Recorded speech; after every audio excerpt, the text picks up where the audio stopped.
Bismillahirrahmanirrahim. Bismillah, alhamdulillah. Wassalatu wassalamu ala rasulillah Sayyidina Muhammad ibn Abdillah wa ala alihi wa ashabihi wa azwajihi wa dhurriyyatihi wa ahli baitihi wa man tabi'ahum bi ihsan ila yaumil qiyamah. Bapak Dirut, Pak Doso, berarti anak ke-10. Doso itu sedoso. Itu biasa di Jogja anak ke-10 dikasih nama Doso. Anak ke-10, Doso Agung, berarti 10 keluarga besar bersaudara. Bapak Komisaris Utama, Bapak Heri Bowo, dan seluruh jajaran komisaris dan direksi, karyawan, pelindo, hadirin al-hadirat yang berbahagia. Ini alhamdulillah tadi disampaikan oleh Pak Heri Bowo, Pak Komut, Pak Halal Bihalal ini adalah prestasi orang Nusantara membuat Islam jadi indah. Jadi Islam itu jadi indah karena kepinterannya orang Indonesia. Puasa itu sebenarnya ya yang penting nggak makan dari sebelum subuh sampai maghrib, itu aja intinya, nggak makan, nggak minum, nggak jawil-jawil, intinya cuman itu. Tapi orang Indonesia jadi pinter, jadi indah. Karena Indonesia ini mataharinya jarang dilihat tumbuhnya secara langsung karena terhalang oleh pohon, maka di Indonesia muncul tradisi imsak. Imsak itu karena mataharinya nggak kelihatan. Di Arab nggak ada begitu, karena Arab itu kalau matahari muncul langsung kelihatan. Di sini juga puasa itu jadi indah. Karena puasa orang sini lebih berat dari orang Arab. Orang Arab kalau puasa keluar rumah lihat padang pasir. Nggak ada orang pengen makan padang pasir. Tapi orang sini keluar rumah lihat jambu, lihat belimbing. Maka para kiainya daripada kamu nggak khusyuk kalau puasa, sebaiknya tidur aja. Maka kemudian setelah itu tidur, dikasih dalil naumuso imin ibadatun, tidurnya orang puasa itu ibadah. Nah, karena tidur terus akhirnya kiainya sepi, maka kiainya pergi ke pasar cari mercon. Akhirnya puasa di Indonesia muncul mercon dar-dor. Maka tidak usah heran kalau ada puasa kok merconnya banyak, itu khas Indonesia. Terus kalau malam ada sahur, bahkan sekarang ono sahur ora sahur sakarepmu ono. Nah, itu kehebatan orang Indonesia. Terus selesai puasa halal kayak gini nih, minta maaf. Di Arab sana nggak ada orang kenal tetangga. Nah, di sini bebeknya nelek di halaman tetangganya, maka saling memaafkan. Kerja di pasar biasalah, itu khas Indonesia. Kenapa? Karena puasa ini harus disyukuri. Berbahagialah orang yang berpuasa dan mau menjalankan puasa. Karena puasa ini nggak main-main. Ibadah yang Allah bikin alasan itu puasa. Karena puasa itu seperti penyiksaan, nggak makan, nggak minum, nggak penyiksaan. Tapi Allah kasih alasan. Puasa ini bukan kamu saja, tapi orang dulu juga tak suruh puasa. Kama kutiba alal ladzina min qablikum, seperti orang dulu. Jadi puasa ini bukan sampean aja yang disuruh. Seluruh manusia dari zaman bahula itu disuruh puasa. Makanya puasa ini ibadah yang paling terkenal. Karena puasa ini ibadah kuno, kurikulum lama. Ibarat sekolah, kurikulum yang nggak pernah hilang itu berhitung. Matematika itu nggak pernah hilang kurikulumnya. Puasa itu juga sama, kurikulum kehidupan yang nggak pernah dihilangkan oleh Allah. Semenjak zaman Nabi Adam sampai Nabi Muhammad. Nabi Adam itu puasa juga. Sehari di bulan tanggal 13, 14, 15 rembulan itu puasa. Terus 27, 28, 29 akhir bulan namanya puasa Ayyamus Sud. Kalau hari terang puasa Ayyamul Bid. Nabi Idris juga puasa, dikenal dengan puasa tanpa nyawa, bila roh. Makanan tidak ada nyawanya, tanpa ikan, nasi mutih nih cara orang sekarang. Nabi Dawud juga puasa, sehari iya sehari enggak. Nabi Musa sebelum naik gunung Tursina puasa. Nabi Ibrahim puasa. Nabi Isa diajari puasa. Nabi Muhammad juga masih diajari puasa. Dan Nabi Muhammad dikatakan oleh Allah, kama kutiba alal ladzina min qablikum, seperti orang dulu. Makanya puasa ini dikenal semua manusia, bahkan semua agama kenal puasa. Itu uniknya puasa. Dulu ada agama kuno, sekarang punah agama itu. Namanya agama Zoroaster. Nabinya Zarathustra. Ajarannya nihilisme. Kalau orang Jawa bilangnya suwung. Itu Tuhannya dua. Tuhan terang namanya Ahriman, Tuhan gelap namanya Ahura Mazda. Nah, dua Tuhan ini suka kelahi, usil. Tuhan terang penguasa matahari, Tuhan gelap penguasa rembulan. Kalau dua Tuhan ini kelahi, Tuhan terang kok kalah gerhana matahari. Orang Zoroaster puasa 3 bulan. Kalau Tuhan gelap kalah gerhana matahari, puasa 40 harian gitu. Puasa. Ini orang Zoroaster. Cuman agama Zoroaster itu punah. Berganti menyembah api. Yang akhirnya di dalam Al-Quran dikenal dengan Majus atau Majusi. Cuman agama Majusi ini punah juga. Karena raja terakhir Majusi namanya Rustum yang ada di Persia sana masuk Islam. Raja Rustum ini anaknya dinikahkan dengan anak Sayyidina Ali bin Abi Thalib, namanya Sayyidina Husain, lahir Sayyid Ali Zainal Abidin. Nah, karena masuk Islam kemudian orang Majusi tidak lagi menyembah api. Cuman orang Majusi kalau menyembah api, apinya ditaruh di bangunan tinggi panjang, itu namanya Manaro.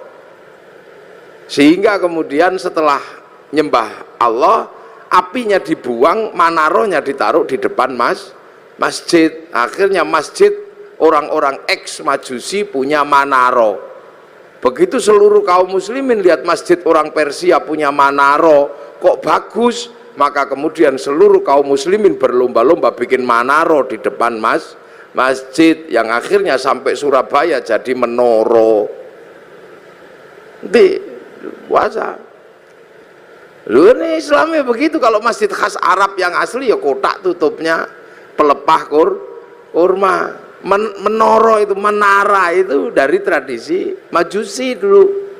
Kubahnya itu ketika Islam ketemu dengan Nasrani yang di Konstantinopel, kemudian punya masjid, ada kubahnya itu sumbangan dari gereja dulu. Makanya kubah masjid sama kubah White House itu sama, kubahnya istananya Presiden Amerika ya sama kubah. Lah itu orang Majusi. Orang Hindu juga disuruh puasa. Jadi Hindu juga mengenal puasa, namanya upawasa. Upawasa itu nggak makan, nggak minum, nggak menyentuh perempuan. Untuk persiapan muksa. Muksa itu mati terbaik ala Hindu. Hilang raga dan sukmanya. Hanya bisa dilakukan oleh orang Brahmana.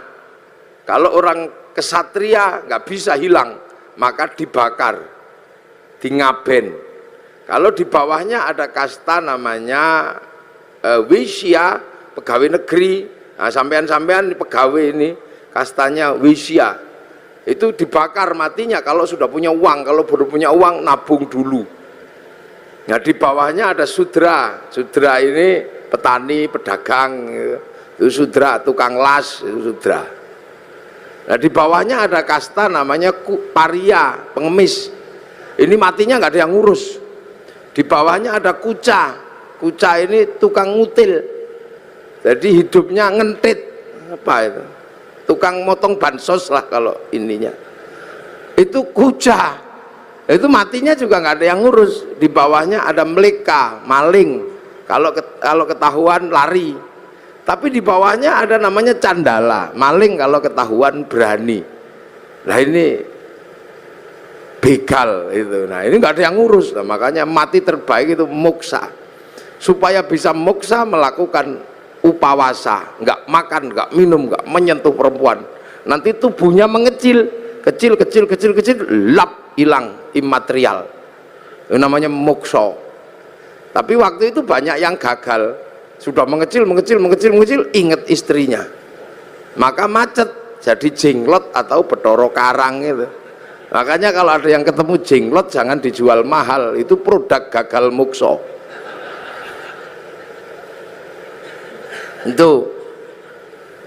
Itu asalnya begitu. Makanya dulu terus orang-orang di sini mengambil ajaran yang lebih mudah, bukan menahan hawa nafsu tapi ngumbar hawa nafsu. Namanya ajaran Bhairawa Tantra. Itu upacaranya namanya pancamakara, laki perempuan udo kabeh melakukan hubungan seks bebas sak mblengere. Sisane sekarang di Gunung Kemukus Boyolali itu. Terus minum arak sak mblengere itu. Perutnya biar kenyang, kasih makan makanan termasuk tumpeng. Nanti biar kalau sukmanya pergi, tubuhnya masih ada, namanya ngerogo sukma, kasih makan daging manusia, maka tukul sumanto. Akhirnya orang di sini mampu punya ilmu ngerogo sukma. Sukmane pergi diajak nyolong, namanya ngepet. Sukmanya pergi diajak mateni wong, namanya santet. Dijak mencintai perempuan, namanya pelet. Nah, itu kuat sekali ajaran itu. Sehingga dengan ajaran Bhairawa melalui lautan Kertanegara sanggup menaklukkan Mongolia, menjadi negara terkuat di dunia, penakluk 2/3 dunia. Itu karena penganut Bhairawa. Itu pelindu sekarang lah, pakai pelayaran. Itu makanya dulu terus paling berat itu Islam masuk ngadepi yang ini. Maka didatangkan ulama Persia namanya Sayyid Samsuddin Al-Baqir Al-Farsi, tapi lidah Jawa, lidah Hono Coroko. Maka nyebut Sayyid Samsuddin Al-Baqir Al-Farsi meleset jadi Syekh Subakir itu. Lidah susah orang Jawa. Sayyid Jamaluddin Al-Husaini Al-Kabir jadi Syekh Jumadil Kubro. Karena lidah Hono Coroko itu kan susah. Alhamdu keluarnya Al-Kamdu. Ya Hayu ya Qayyum ya Kayuku ya Umu. Robbil Alamin keluarnya Robbil Ngalamin karena punyanya Monggo Botongo. Gak punya dot, punyanya lo, maka Ramadan keluarnya Romlan. Nah, makanya orang-orang ini datangkan Syekh Subakir ini ngadepi orang Bhairawa. Nah, orang Bhairawa akhirnya lari ke Banyuwangi sana. Dipimpin Menak Sembuyu Bajul Sengoro. Nah, di sana diajar sama muridnya Syekh Subakir namanya Maulana Ishaq. Makamnya di Kemantren Lamongan itu. Akhirnya Menak Sembuyu nyerah, anaknya yang perempuan dikasihkan sama Mbak Ishaq, lahir Raden Ainul Yakin Sunan Giri, makamnya Gresik. Maka orang Bhairawa hilang, lari ke Bali. Tapi lama-lama tumbuh lagi orang Bhairawa di Kediri, nyembah patung Totok Kerot di daerah Pagu Pamenang, tempat moksanya Joyoboyo. Diajar sama Sunan Bonang, akhirnya nyerah. Lah begitu nyerah, ya sudah, kamu muternya tetap gak apa-apa, laki perempuan, tapi jangan nudo, pakai baju. Arak diganti teh, kopi atau air putih. Tumpeng karena itu halal nasi gak apa-apa. Ingkung manusia diganti ingkung pitik. Mantra ngrogo sukmo diganti kalimat tauhid la ilaha illallah. Makanya kemudian ada Indonesia punya tradisi tumpeng tumpengan. Itu yang dandani namanya Sunan Bonang. Nah, Sunan Bonang mengajarkan kepada Sunan Kalijogo muridnya untuk disebarkan di seluruh Jawa. Sunan Kalijogo mengajarkan pada muridnya namanya Sunan Geseng. Sunan Geseng mengajarkan pada muridnya namanya Mbah Abdul Halim Pangeran Benowo Surabaya sini. Mbah Benowo mengajarkan pada Mbah Abdul Rahman Pangeran Sambulasem, diajarkan kepada Mbah Jabar Tuban, diteruskan oleh muridnya namanya Mbah Sufyan Tuban, teruskan muridnya Mbah Abdul Halim Boyolali, punya murid Mbah Abdul Wahid Solotigo, punya murid namanya Mbah Khairon Purwodadi, punya murid Mbah Asy'ari Jombang. Nah itu Jombang lagi punya putra Kiai Hasyim Asy'ari, maka pengikut Kiai Hasyim Asy'ari tidak alergi sama tumpeng. Nah ini berhubung orang Jombang mesti saya jelaskan. Jadi halal bihalal Jombang, tumpeng juga Jombang. Jadi biar Jombang itu ngertinya nggak cuman besut mancamino. Jadi puasa. Makanya karena upawasa itu nggak makan, nggak minum, nggak menyentuh perempuan, makanya ketika Islam datang membawa tradisi nggak makan, nggak minum, nggak menyentuh perempuan, namanya Syahrus Siam, kok seperti upawasa, maka orang Indonesia menyebutnya bulan puasa. Jadi kalau sampean pengen tahu kenapa Ramadan kok disebut bulan puasa, karena dulu ada namanya upawasa, nggak makan, nggak minum, nggak menyentuh perempuan, makanya kemudian Syahrus Siam disebut bulan puasa karena dulu upawasa. Orang Buddha itu juga pelajaran puasanya ada. Ketika ingin mendapatkan kesempurnaan menuju nirwana, itu puasa di bawah pohon bodhi, pakai kain selempang, tidak pakai daleman. Itu waktunya tidak terbatas sampai mendapat pencerahan. Agama besar Yahudi juga puasa. Kalau peringatan Yom Kippur mereka puasa. Nasrani juga diajari puasa. Kalau hari Jumat Agung menjelang Paskah juga puasa. Jadi hampir semua agama itu kenal puasa. Karena apa? Ini syariat kuno. Makanya ndak usah heran kalau ada puasa. Apalagi orang Jawa. Orang Indonesia ini hobi kalau yang namanya puasa. Makanya variasi puasa terbanyak itu di sini. Ada puasa makan pupus daun namanya ngidang. Ada puasa mangan polo pendem yang di bawah tanah namanya ngerowot. Ada puasa tidak kena matahari namanya pati geni. Ada puasa gandul duit namanya ngalong. Ada puasa diem macam bisu.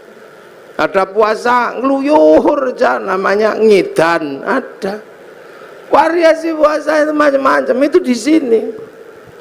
Dan bagi orang Nusantara dan orang dunia, puasa ini menempati sejarah tersendiri. Hampir seluruh cerita besar itu bermula dari puasa.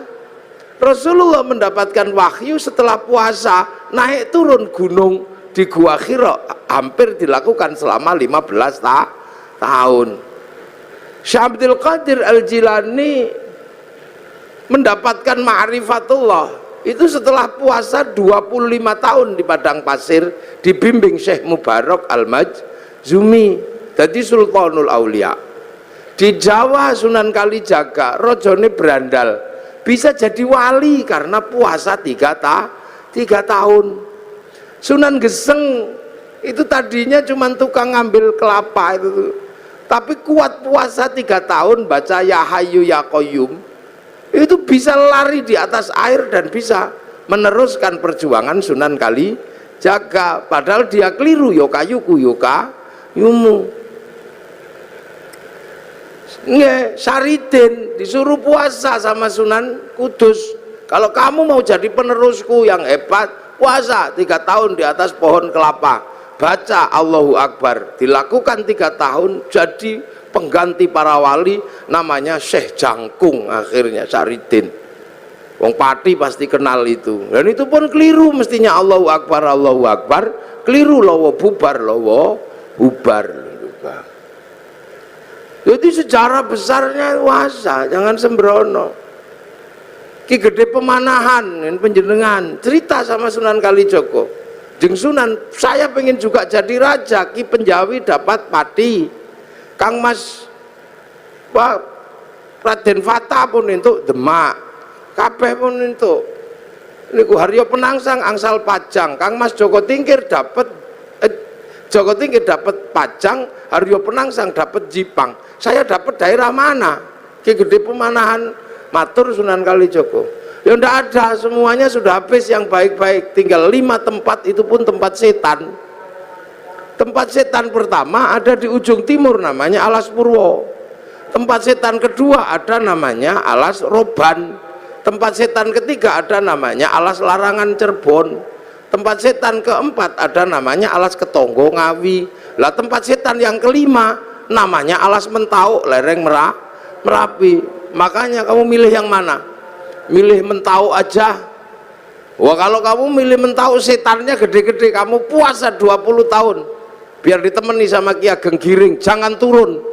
Puasa 20 tahun di Bang Lampir Gunung Kidul, ini Pak Doso pasti tahu itu bekas bokongnya itu sampai nyitak begini. Akhirnya apa? Mampu betul Bubak Alas Mentau ditemani Ki Gede, Ki Gede temani Ki Ageng Giring. Bubak Alas Mentau punya anak namanya Danang Sutawijoyo, mampu menjadi raja. Bubak Alas bikin negara namanya Mataram, yang akhirnya dipecah Belanda jadi 2, Jogja sama Solo, yang akhirnya dipecah lagi Hamengkubuanan, Pakualaman, Mangkunegaran, Kasunanan. Puasa itu. Ki Ageng Pengging pengen punya anak jadi raja, suruh puasa sama Sunan Kalijaga 7 tahun. Akhirnya punya anak namanya Joko Tingkir jadi Rojo Pajang. Puasa. Calon Raja Mataram itu ada yang nggak mau jadi raja karena takut kalau jadi raja tidak alim. Maka dia keluar dari kerajaan namanya Raden Bagus Harun, menempuh perjalanan spiritual, puasa 7 tahun di daerah Ponorogo, Kampung Pagotan, di samping sumur, yang sumurnya itu akhirnya ditirakati selama 7 tahun. Tahun ke-7 sumurnya itu naik airnya 7 meter, tanggal 27 Ramadan. Aku dapat Lailatul Qadar. Maka sumurnya dikatakan dengan nama sumur Sewu Wulan. Karena sumur Sewu Wulan, maka kampungnya sekarang disebut Kampung Sewulan, di belakang pabrik gula Pagotan itu. Nah, Raden Bagus Harun akhirnya punya anak perempuan galaknya luar biasa, dikenal dengan nama Nyi Ageng Alap-alap. Kalau ngamuk naik di atas pohon. Dinikah Raden Santri, punya anak namanya Mbah Maktum. Nikah punya anak Mbah Maklum, nikah punya anak Mbah Tafsir Anom, nikah punya anak Mbah Qolyubi, nikah punya anak Mbah Ilyas. Mbah Ilyas menjadi kandepak pertama di Surabaya. Punya anak perempuan galak namanya Nafikoh, dinikah sama Kiai Hasyim Asy'ari, punya anak Kiai Wahid Hasyim, nikah sama Nyai Solikah binti Bisri Sansuri Jombang, punya anak Abdurrahman Wahid. Bener-bener terjadi seorang ulama jadi presiden walaupun 2 tahun luwung. Cara puasa. Lu makanya kayak Lirboyo itu, pondok besar Lirboyo itu, ketika Kiai Mbah Manap mau mendirikan Lirboyo, wong itu pusatnya berandal, suruh puasa, ngerowot, jangan makan yang di atas tanah, makan umbi-umbian. Dijalankan selama 56 tahun. Makan uwi, tahu uwi? Ngerti nggak uwi? Uwi umbi-umbian gede itu. 56 tahun makan uwi, sampai akhirnya uwinya hilang, dicuri gendruwo. Nah, akhirnya diganti gadung sama Mbah Manap, akhirnya gadungnya dicuri gendruwo. Akhirnya karena makan gendruwo, gendruwonya makan gadung, akhirnya jam 12 malam gendruwonya mendem. Angin ribut terjadi di Lirboyo, pondoknya ambruk karena ada gendruwo makan gadung. Akhirnya sama Mbah Manap dikasih minum minyak jarak, terus sembuh. Kasih tugas nimba untuk air mandinya santri, pakai singgot pring panjang, itu nyinggot namanya. Nah, maka di Lirboyo dulu zaman mondok, sampean kalau tahu itu ada kriat-kriut itu gendruwo nimbo. Nah, tapi sekarang gendruwonya pensiun karena Lirboyo sudah punya sanyu. pensiun. Luar besar. Tuh. Makanya di Jogja ada orang menempuh jalan puasa, namanya Sukira. Ini Pak Doso ya. Sukira ini perempuan biasa, tapi punya cita-cita pengen punya anak jadi raja. Padahal bukan tetangganya raja, istri raja juga bukan, maka tetangganya olok-olok paling anakmu nanti jadi presiden, apa jadi raja deh ketoprak. Tapi Bu Sukira nekat puasa 9 bulan sambil ya Allah pengen punya jadi raja ya Allah. Itu 9 bulan anaknya lahir, laki-laki keriting jemblok itu dikasih nama Soeharto, itu jadi presiden 32 tahun. Nah, itu makanya dulu jalan puasa ini banyak ditempuh oleh nenek moyang kita. Pengen istri cantik kok ditolak, orang dulu puasa. Masuk masjid kalau santri baca ya Rahmanu ya Rahim, 7 hari 7 malam I love you. Lah ya, kalau nggak mau ya Rahmanu ya Rahim ya cari pohon besar, bawa beringin di kantor Pelindo itu, baca sunah mata kaji ajiku jaran goyang ya I love you sama saja, yang penting puasa. Lu puasa ini menghasilkan energi yang luar biasa. Ini yang kadang manusia akhir nggak ngerti. Makanya ayam aja ngerti kalau pengen neteskan telur puasa 21 hari. Nanti ayam netes. Ulet itu kalau pengen terbang dia puasa jadi kepompong. Ngepompong dulu baru terbang jadi kupu. Ular itu kalau mau melungsungi ya puasa, nanti kulitnya ganti lebih mudah lah lagi. Makanya kita berdoa semoga puasa kita seperti puasa kupu-kupu, puasanya ulet habis jadi kepompong terbang jadi kupu-kupu. Jangan kayak puasanya ular, setelah puasa tetap aja keluar ular, sekali ulo tetap ulo. Ini tuh jangan puasa. Dukun-dukun bayi dulu itu bodoh-bodoh, ndak pinter, cuman yok apa loku kuato, tapi puasanya kuat ya brul gitu ya keluar. Dan puasa ini nggak pandang bulu, dibikin baik ya mandi, dibikin jelek ya mandi. Makanya dukun-dukun santet itu kalau puasanya kuat, santetnya ya teksek. Bahkan orang cari nomor juga puasa. Loh, ini puasa ini menempati ranking tersendiri. Makanya orang-orang tua dulu hobi yang namanya puasa itu. Kalau punya hajat atau besar puasa deh, puasa. Hasil saya pernah punya pengalaman orang naik daftar tentara gak keterima. Ini angkatan laut. Daftar angkatan laut itu nggak keterima karena tingginya kurang 5 cm. Udah daftar kemana-mana nggak keterima. Akhirnya saya suruh puasa 3 hari. Hari pertama 3 teguk 3 kepal buka sahurnya. Bacaan apa Gus? Moconen wodowo. Dibaca selama 3 hari wodowo. Begitu waktunya daftar diukur lebih 5 cm. Untung ora iku nih sing dawa kan. Kudune kan dhuwur tapi keliru saya perintahnya, tapi karena yakin begitu diukur naik 5 cm. Tasyakuran motong sapi, begitu motong sapi saking senengnya saya ukur ternyata kurang 5 cm lah. Waktu itu meterannya yang mengkeret atau yang baca yang bingung. Nah sekarang ada di Angkatan Laut Surabaya, maka cari aja kalau ada tentara yang kurang 5 cm ya dia itu.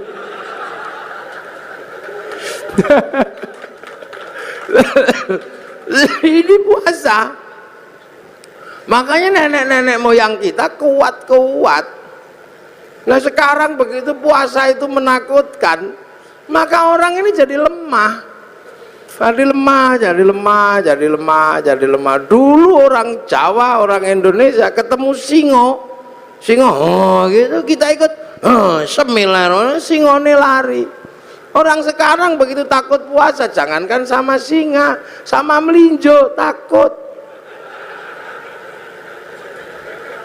Iya monggo Pak Melinjo ora samura tau. Santen itu enggak kenapa? Kolesterol. Penyakitnya banyak karena nggak ada orang mau puasa. Akhirnya begitu remuk masuk rumah sakit. Dokter harus menangani orang sakit, tapi ketika orang sakit mau ditangani, dokter mengatakan puasa. Ya, puasa dulu. Kalau nggak puasa saya nggak mau ngoperasi. Makanya pasien yang mau dioperasi pun harus puasa. Lu dokter aja ngerti, nah, sampean kadang nggak ngerti. Mumpung masih sehat, poso. Jangan kok tiap bulan puasa datang poso maneh.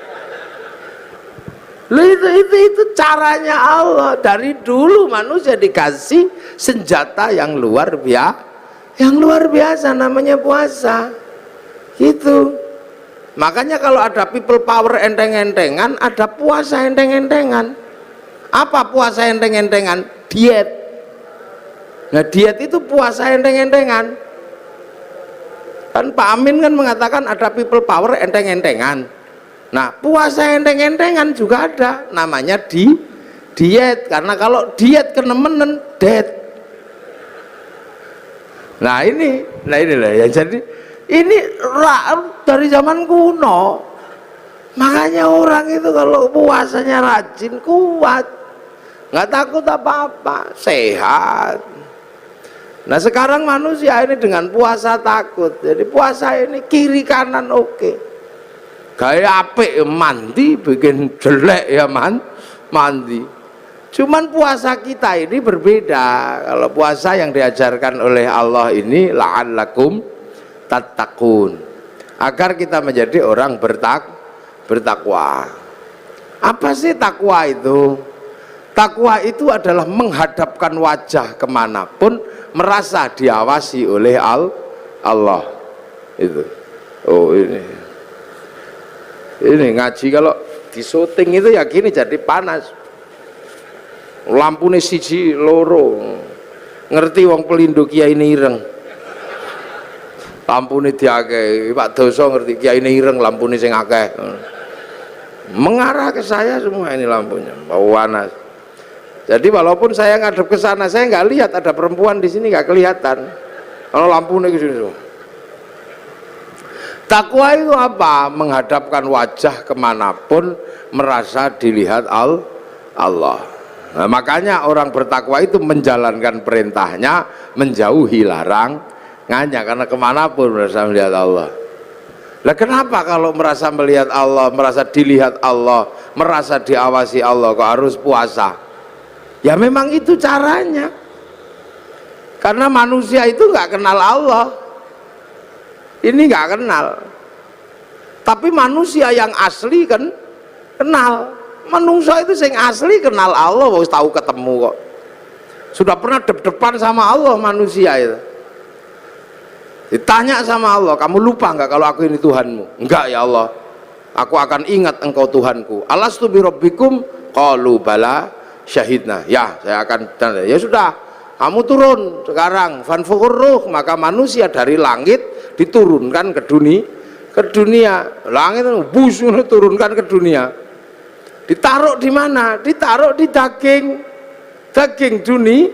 dunia. Lah daging ini produksi lokal dari makanan orang tua. Orang tuanya makan diproses di perut, dikeluarkan jadi jadi umbel, jadi apa.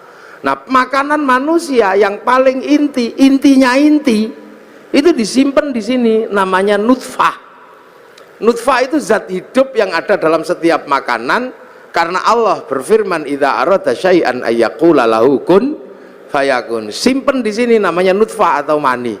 Maka nanti kemudian dicampur, punya bapak punya ibu, produk dunia ini Pak Doso, lampunya dimatikan terus dicampur itu.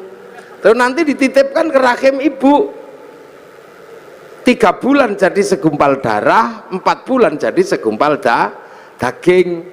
Nah kalau sudah jadi daging, maka kemudian nyawa turunkan, manusia yang dari langit diturunkan masuk ke dalam daging. Nah, begitu masuk ke dalam daging lah proses casingisasi dilakukan. Ditempelkan, manusianya ditaruh dalam daging, dagingnya ditambah kasih tulang, kasih tiang, kasih iket otot, bungkus kulit, tumbuhkan rambut 9 bulan keluar. Begitu keluar manusia yang asli sudah di dalam, yang kelihatan bungkusnya. Lah bungkusnya ya tergantung yang buat, karena yang buat itu pesek ya keluarnya pesek. Kalau yang bungkusnya kok mancung ya keluarnya mancung. Kalau yang bikin bungkusnya kok cantik ganteng, nah keluarnya ini.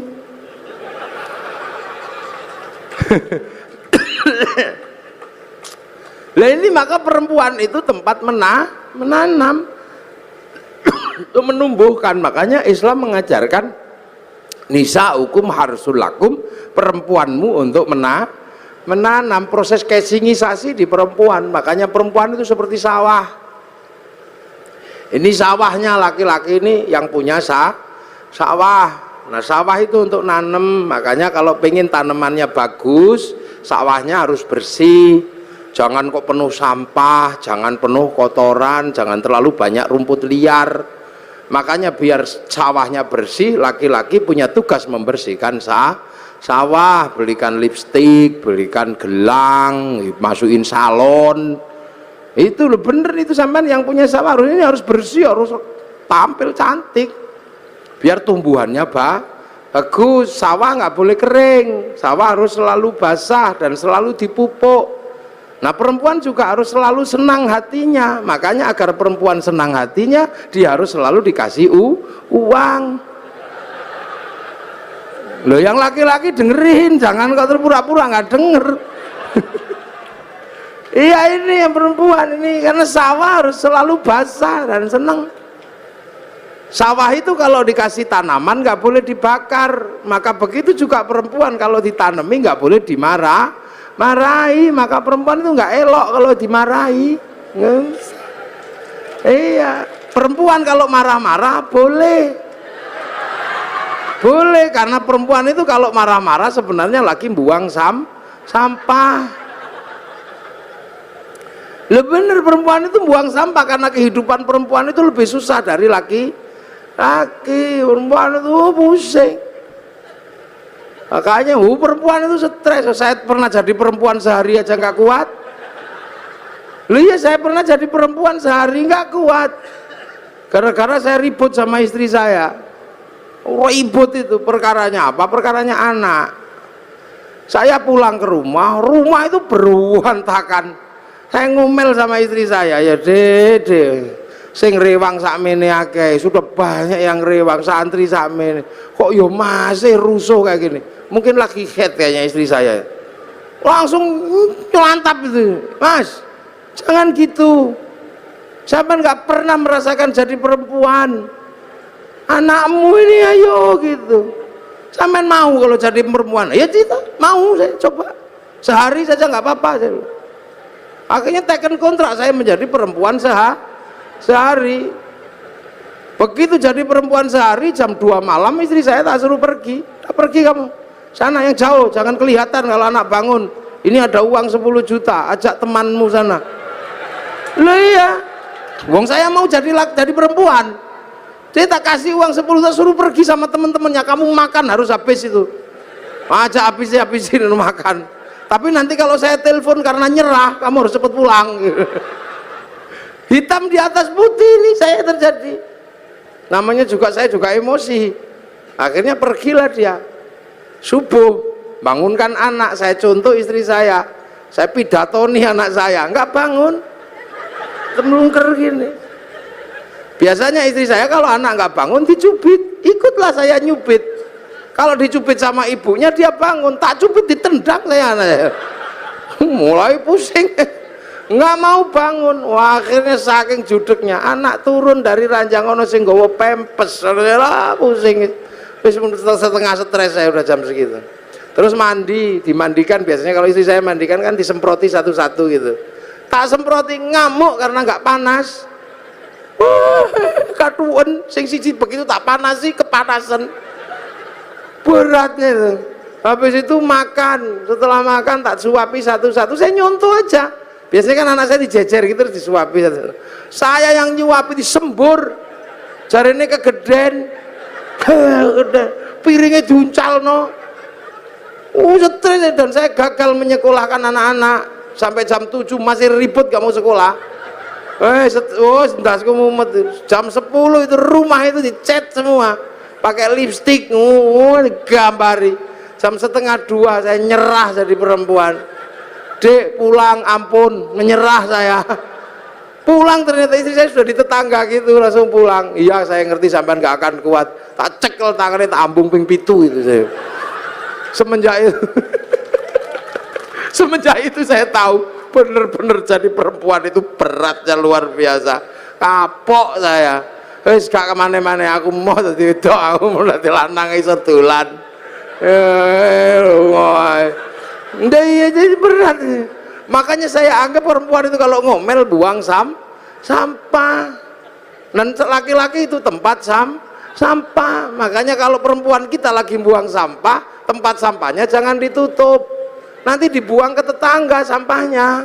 Weanan sama tonggo, pusing kita. Karena laki-laki itu sama anak dan istri lebih memilih istri. Loh iya, anak suami itu lebih sayang istri daripada sayang anak.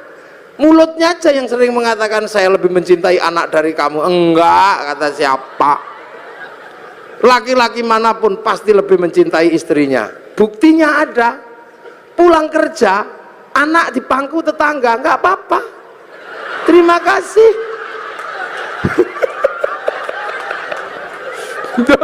Iya, pulang kerja gitu anaknya di pangku tetangganya, terima kasih, matur nuwun nggih pun ngomong anak kula.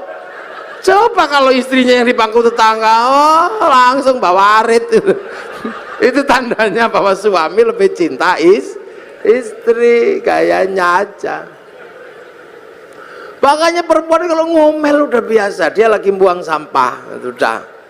Dan perempuan kalau lagi emosi harus diredam, karena bahaya kalau perempuan itu emosi nggak diredam, marahnya menjadi-jadi. Saya punya pengalaman meredam istri yang sedang marah, tak kasih contoh. Ini saya pengalaman pribadi, curhat saya. Bukan curhat, kasih pengalaman. Istri saya tak suruh dandan, Dik, dandan yang cantik, karena nanti kawinannya santri. Maka habis subuh dandan sampai jam 7 pagi. Perosoku begitu keluar itu cantiknya luar biasa istri saya itu. Oh cantik itu, pergilah ke pernikahan. Bawa anaknya satu, bawa santri satu, namanya Arifin. Begitu sampai di perempatan, ya Allah, di seberang sana ada perempuan cantiknya luar biasa di dalam mobil, rambutnya merah, kacamatanya neng bun-bunan gini. Lelaki-laki lihat gitu yang merucut, ya Allah Pin, Ayunita itu. Lah begitu saya bilang itu lupa kalau bawa istri. Saya dicubit dari belakang itu sakitnya luar biasa. Sampai hari ini masih kerasa sakitnya. Padahal sudah 3 tahun yang lalu. Wah, akhirnya saya bilang enggak deh, ya enggak mau ngomel di belakang, dasar matanya laki-laki. Wah, mau ngomong enggak deh, enggak mungkin, saya udah terlanjur ngomong. Wah itu alisnya itu udah letrek semua itu sini-sini nggak ada. Wong nangis. Saya menyesal tapi apa guna, udah terlambat. Sebenarnya saya menyesal juga tapi wis kadung cuwi sakit dicakar kelambi belakang saya suwek emang. Dihotol emosi perempuan kok singo kalau udah emosi. Enggak peduli itu. Perempuan itu kalau udah emosi nggak peduli mau dimanapun lagi. Cakar-cakar udah. Akhirnya saya redam, Dek. Memang aku tadi lihat perempuan cantik, iya tapi dasar matanya laki-laki udah tersembunyi masih bisa dilihat. Iya karena aku laki-laki, Dek. Laki-laki itu melihat perempuan cantik tersembunyi apapun pasti tahu, karena aku laki-laki.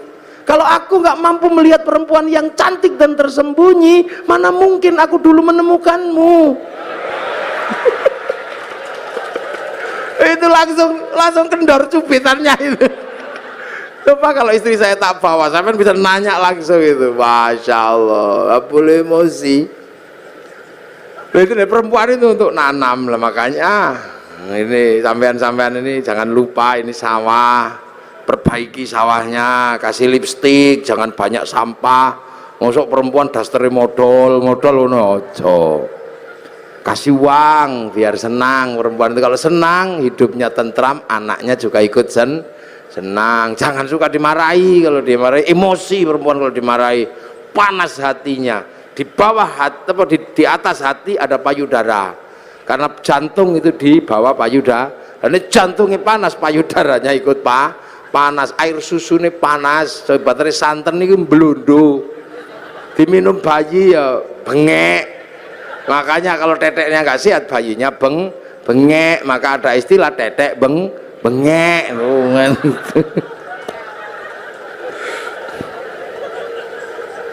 Loh itulah perempuan itu nanam untuk membuat proses casingnya manusia lah. Casing ini dunia, makanya manusia ini casingnya aja, ini tergantung yang nyita aja. Ini dunia, ini casingnya.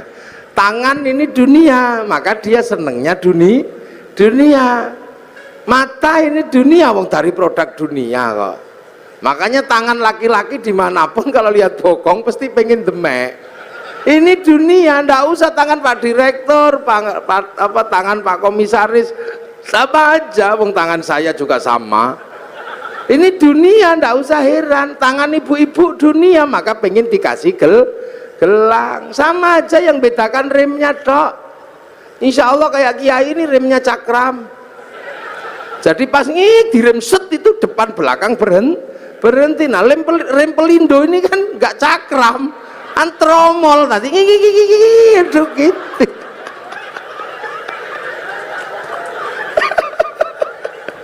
Lah ini dunia. Loh makanya yang dunia, yang berasal dari dunia ya senengnya dunia. Mata ini ya senengnya dunia, kaki ya senengnya dunia, telinga senengnya dunia. Nggak usah heran. Makanya kalau kita dengar adzan Allahu Akbar, Allahu Akbar, yang nyawanya, yang manusia yang asli, yang dari langit, yang kenal Allah, tek pengen sholat, tapi bokong ini kan dunia. Makanya ya duduk aja sampai kiainya Robbana ya Robbana, karena nunggu bokongnya belum berangkat. Robbana ya Robbana udah kelamaan nggak dateng ya tombo ati wis pegel ya nambah niatine dhewe. Kalau udah capek nggak dateng baru kiainya ngamuk, diuruki anjang baru jeruan dal teko itu. Itu dunia ya begitu. Ada orang minta gitu, paring den tek pingin ngasih yang nyawa ini, yang akhirat. Tapi tangan ini kan dunia, begitu masuk saku, oh kasap 1.000, minggir 50, cari yang 2.000, lemas itu ya biasa.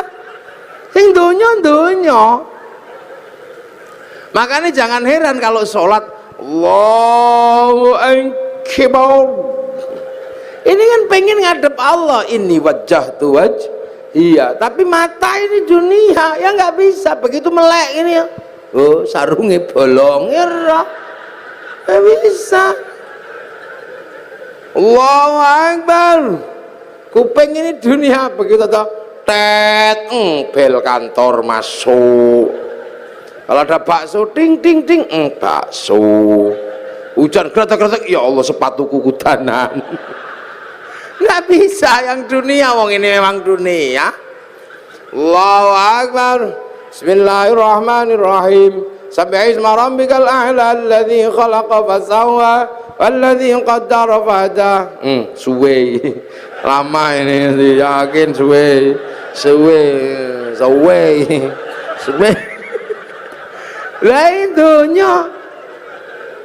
Lah ini dunia, makanya nggak usah heran. Yang dunia senengannya dunia.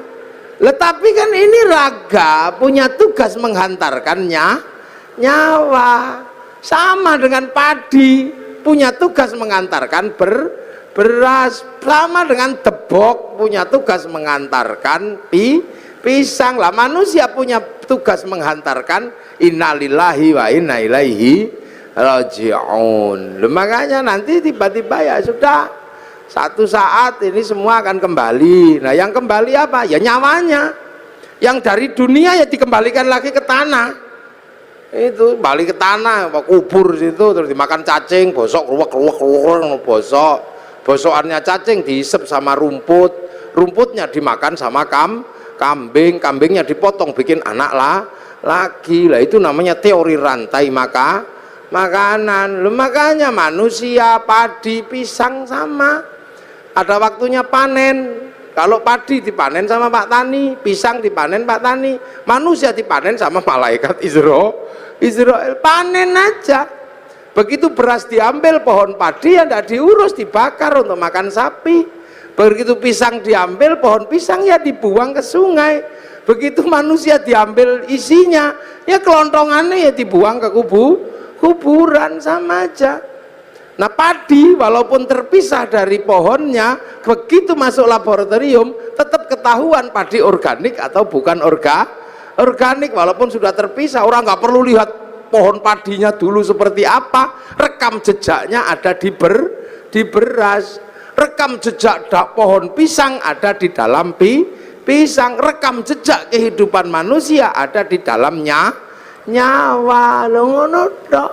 Makanya ya cari rekam jejak yang bagus.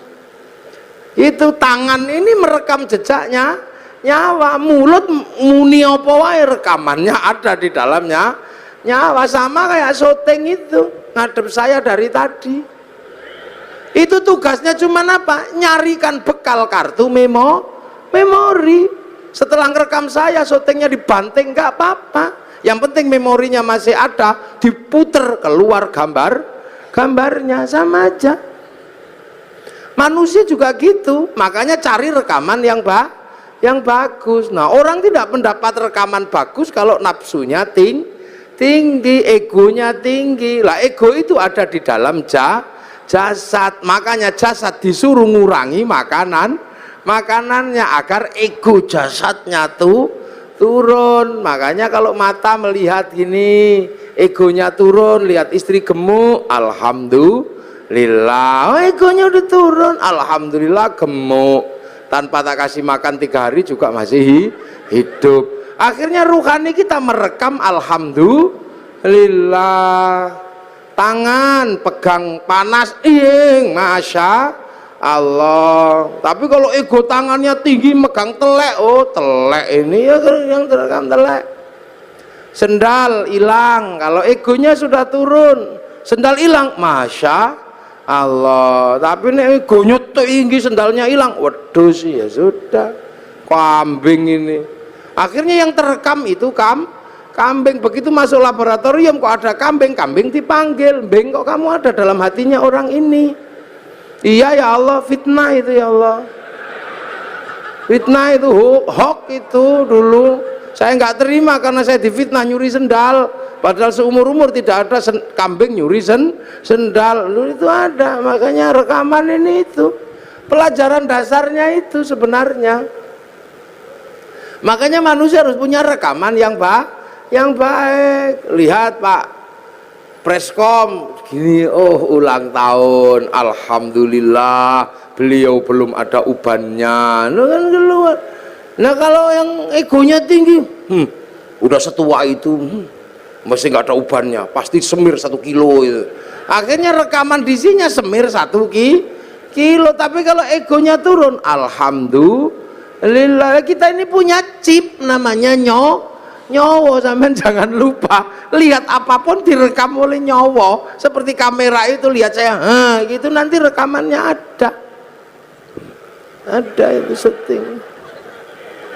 Kalau musim kampanye ada ada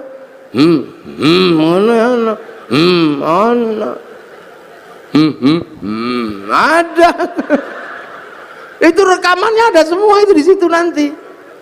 Sama dengan manusia, dingke wong adus, ono sesuk rekamane. Begitu diputer metu meneh rekamane sampean saumur urip ada. Makanya rekamlah yang yang bagus. Nah, agar rekamannya bagus, nafsunya harus diturunkan. Lah, nafsu diturunkan dengan cara puasa. Makanya orang kalau puasanya ini kuat, nafsu egonya tuh turun. Sebab apa? Orang kalau sudah egonya turun, apa-apa bisa melihat Allah. Ayam naik masjid, itu orang kalau egonya turun, ayam naik masjid, alhamdulillah, masya Allah, ada ayam naik masjid, syukur ya Allah terima kasih. Kenapa? Karena kiai akhirnya bisa mempraktekkan bagaimana membersihkan tele ayam dari atas masjid. Ilmu yang demikian sulit membersihkan tele ayam dari atas masjid bisa dipraktekkan karena ada ayam naik masjid. Nah, kalau nggak ada ayam naik masjid nggak bisa dipraktekkan karena kiai tidak boleh bawa telek ke atas masjid. Jadi alhamdulillah ilmu bisa dipraktekkan karena barokah pite. Makanya hati-hati, nafsu itu mengingkari Allah. Contoh, ini mudik lebaran, orang Surabaya ini yang paling seneng dulu itu rujak cingur. Akhirnya karena musim lebaran cari rujak cingur kemana-mana nggak ada, sana nggak ada, ke sana nggak ada, sampai seminggu kepengen rujak cingur. Bayangkan rujak cingur saja udah ngiler. Akhirnya pas halal bihalal ke tempatnya Pak Dirut, Pak Doso, ada rujak cingur. Seminggu kepengen rujak cingur, ada, ya halal, ya silakan makan, tapi hati-hati, kalau saya nggak berani makan karena itu bisa jadi halal buat jasmani tapi haram buat rohani, karena nikmatnya mesti luar biasa. Wong kepengen seminggu, begitu setelah dari Pak Doso seminggu kepengen rujak cingur dapat, tiba-tiba besoknya ke tempatnya Pak Pres, Pak komut. Nah, istilah yang susah buat kiai itu, komut itu komisaris utama. Nah itu kemana Pak komisaris itu tiba-tiba ada ini rujak cingur yang sama, tapi karena kemarin sudah dapat akhirnya monggo sampun Pak, sampun monggo sampun karena udah nggak kepengin, tapi karena nggak enak sama Pak komisaris ya dimakan. Enak tempatnya Pak Dirut, padahal begitu zaman muni enak tempatnya Pak Dirut, zaman ribut sama Allah. Wong hari ini dibagi yang ini kok masih nggak terima, membayangkan yang kemarin. La in syakartum la azidannakum wa la in kafartum inna adzabi lasyadid. Nah, inilah. Jadi ini makanya orang kalau puasanya kuat-kuat, ini nafsunya turun, kemanapun kembali kepada Allah. Nah, itu loh, maka la'allakum tattaqun, semoga kita menjadi orang yang bertakwa. Lah makanya nafsu ini kalau udah turun, hidup jadi enak, indah. Makanya kita ini kalau orang-orang yang sudah bertakwa enak, lihat apapun kembali kepada Allah. Ini di belakang ada tema keragaman, ya keberagaman apapun juga dari Allah. Makanya orang nafsunya turun ya nggak ribet. Lihat orang Jepang nggak perlu emosi, lihat orang Cina nggak perlu emosi, lihat orang Yahudi nggak perlu emosi. Toh kita hidup bersama sama. Sekarang orang Jepang nggak datang, tapi mic-nya datang. Ini kan bikinan Jepang. Ya, jadi kita ngaji ini pun melibatkan orang Jepang. Kita ngaji melibatkan kipas angin mereknya Mas Pion, Cino sih gawe. Kalau kita malam longok-longok pengen ngerokok, gudang garam Cino. Pergi haji kita nggak bisa jalan kalau nggak ada pesawatnya orang Yahudi. Wong Pak Habib disuruh bikin pesawat nggak jadi, wong namanya tetuko, sing teko ratu tuku, sing tuku ra teko. Makanya kiai-kiai nggak ada yang ribet. Istri kita cantik-cantik karena parfum dan bedaknya orang Prancis. Nasrani karena bedak Surabaya nggak mau make, wong beras ditumbuk ya blonteng kah. Biasa aja hidup itu begitu. Iya, kita ngaji gini misalnya, ya ngaji ini baik, wong pengajian. Ya makanya kalau saya mengatakan saya lah orang terbaik hari ini, ya bisa saja, wong saya sendirian ngomong di depan minumannya banyak. Tapi saya juga nggak bisa terbaik di sini karena baiknya saya ada panitia yang bikin pengajian. Kalau nggak ada panitianya ya saya nggak ada di sini. Lah terus siapa yang terbaik? Ya panitia pasti mengatakan saya yang terbaik. Saya mengatakan kalau saya nggak datang pengajianmu jelek. Lah itu baru 2 udah ributnya luar biasa. Belum lagi kalau sampean ikut-ikutan, ya ini menjadi baik karena saya mau hadir. Coba kalau saya nggak ada yang datang, itu bukan pengajian namanya. Lah apa? Cek sound. Kayak gini. Lah orang-orang yang sudah mengembalikan semua kepada Allah, enak, nggak ribet, biasa aja orang. Terus kita misalnya ini pengajian jadi indah karena ada yang nata kursi. Apa yang nata kursi itu sholat subuh? Ya belum tentu. Jangan-jangan yang nata kursi nggak sholat subuh, tahu. Sama kita makan jadi enak karena apa? Ada bumbu. Bumbu bisa enak karena diulek pakai cowek. Kita nggak pernah tahu waktu bikin cowek itu bikin cobek. Jangan-jangan pas airnya kurang dikencingi juga nggak tahu gitu. Hidup itu indah. Jadi orang itu kalau sudah mengembalikan semua kepada Allah, nyaman, udah gak ribet. Orang Surabaya ini nggak punya garam, yang punya garam orang Madura. Sampai nggak tahu waktu orang Madura bikin garam, jangan-jangan kebelet pipis kolamnya dipipisi, ya nggak ngerti kita. Makanya jangan mudah berburuk sangka sama orang, biasa aja hidup itu. Ini makanya akhir-akhir ini begitu orang takut puasa, ini orangnya ribut aja, dikasih apa ribut, dapat apa ribut, itu biasa aja. Ini ngaji, ya ini ngaji, ini minumnya kopi. Kopi ini kita nggak ngerti, jangan-jangan yang metik kopi ini belum gajian, ini kita nggak tahu. Jangan-jangan yang metik kopi malah mati digigit ular.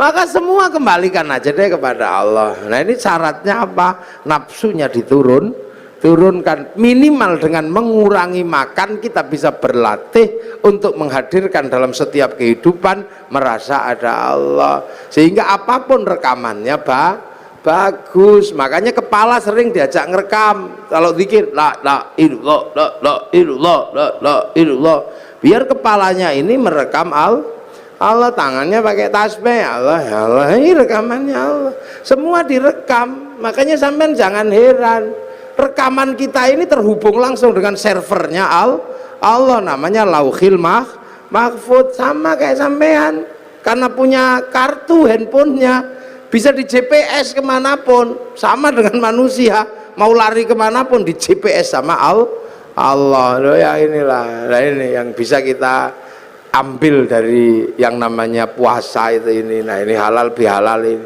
Pak, ini amma ba'du. Nah ini baru muqaddimah selesai. Lu saya belum mulai ngaji. Lah kan saya baru amma ba'du. Lu ngajinya kiai itu ada amma ba'du, dari tadi sudah amma ba'du belum saya? Ya belum. Ini baru amma ba'du, jadi ini baru muqaddimah. Ini baru pembukaan. Nah inilah artinya ini, pokoknya tahun depan ini jangan kaget, puasa aja deh. Itu jadi jalani puasa dengan sukacita. Makan ya silahkan. Boleh kok puasa itu kalau nggak tahan makan. Boleh aja, tapi jangan masuk ke belakang kindil-kindil itu. Aman haus pengen es jeruk apa pengen es kopior gitu, minum aja, kamu boleh. Yang penting tidak masuk ke belakang kindil-kindil di leher ini loh. Batas mulut itu kan di kindil-kindilnya itu. Makanya sikatan boleh, nyicipi makanan boleh, tapi jangan masuk ke belakang kindil-kindil itu. Batas mulut itu bukan di sini, tapi di dalam ini loh. Yang ada giwil-giwilnya itu loh. Nah kalau tidak masuk ke belakang itu, kemu boleh, sikatan boleh. Apalagi sikatan karena bukan makanan, jadi tidak ada orang niat makan odol, itu tidak ada. Tapi kalau es campur begitu masuk ya haram, langsung batal. Enak kok puasa itu. Yang tidak boleh itu ngentut di air, karena kalau ngentut di air, airnya langsung masuk celup ke dalam. Saya udah membuktikan berkali-kali kalau renang kentut, begitu yang keluar pertama air, cur gitu. Makanya sampean kalau enggak bisa paling gampang kentut di dalam air, nanti dia berfungsi seperti apa yang biasa dicelup, no itu apa, dul kolak, sama kayak gitu. Nanti terus langsung mulek terus keluar. Nah itu tidak boleh, makanya puasa itu nggak boleh kentut di air karena airnya masuk. Tapi kamu nggak apa-apa, ngemut permen lollipop juga nggak apa-apa. Yang penting tidak masuk ke belakang kintil-kintil itu, wong itu batasnya di situ. Itu batas minimalis pokoknya. Jadi puasa itu kangen sama istri, wel tidak apa-apa, boleh. Yang penting jangan di situnya aja. Ini yang kadang orang tidak memahami, dipikir ngono ra oleh demok, boleh aja. Keuangan ya wel gludung. Yang penting jangan itunya aja. Kalau bisa, kalau enggak ya jangan. Duin apa sih itu? Sore-sore masak, ngicipi boleh, yang penting tidak ditelan sampai ke belakang, kintil. Itu aja. Nah inilah makanya semoga ini mengingatkan kita semua tentang puasa. Selebihnya nanti ada hal yang lain, kalau masih ada waktu ya kapan lah kita sambung lagi. Ini muqaddimah aja untuk menjelaskan biar kita nggak takut puasa.